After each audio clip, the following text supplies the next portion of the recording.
Hello mga gastor, another day, another mini vlog. Nakakamiss talagang mag voice over.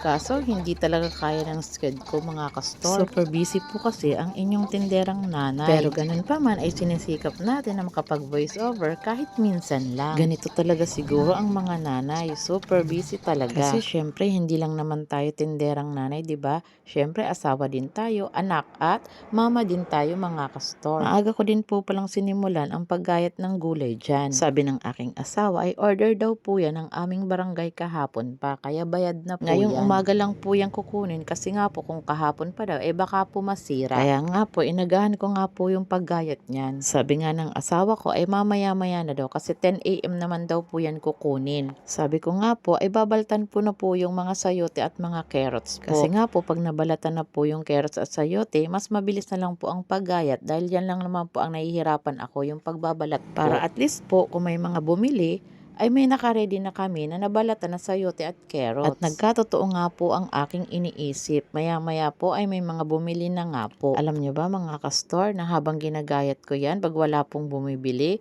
may mga dumadating din pong mamimili na bumibili po niyan. Kaya halos hindi ko po talaga natatapos ang paggayat 2 kilos nga po pala ang order niyan. At panlagay po yan sa pansit bato or sa pansit bihon. Natatawa nga po ako dyan mga kastor dahil pag natapos ko na nga po yung 2 kilos na ginayat ay meron po ulit bibiling 1 kilo. Sabi ko naman sa kasama ko ay kuhanan na muna dun sa 2 kilos na ginayat ko. At pag wala na ako ulit ginagawa or wala nang bumibili ay niladagdagan ko ulit siya ng 1 kilo. Sakto lang po kasi ang ginagawa ko niyan mga kastor. At dahil nga po half day lang kami, kaya sakto lang po yung ginagayat ko. At iniiwasan din po namin yung pag super init po ang panahon, tas may ginayat po kami, ay nalalanta lang po siya mga kastor. Kaya minsan po, yung kung may bibili, saka lang kami gagawa. Yung made to order po mga kastor. Sabi ko nga po sa mga kasama ko na mag-display din po sila, maggayat po sila at itabi po nila yung pag-display sa pansit bato. At medyo mura din po ngayon ang mga gulay mga kastor. At alam din po natin na pag mag-Holy Week na, ay tumataas po yung mga gulay natin. At nalaman ko nga po na medyo nga po tumaas na po yung mga bagyong gulay. Ayan,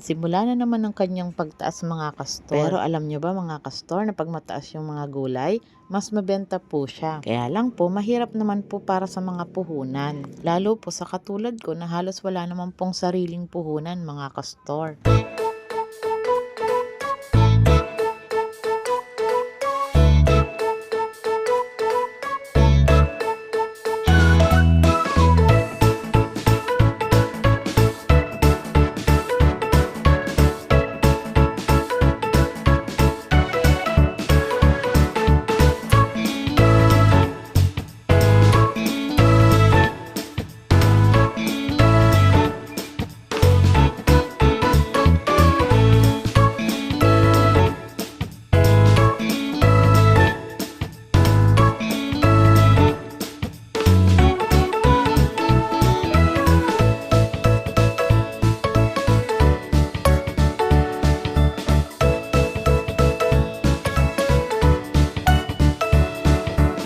Thank you nga po pala sa nagpagayat po sa amin mga kastor. Sa pagpili po sa aming tindahan para bumili ng ginayat po na gulay. O siya mga kastor, hanggang dito na lang. Bye!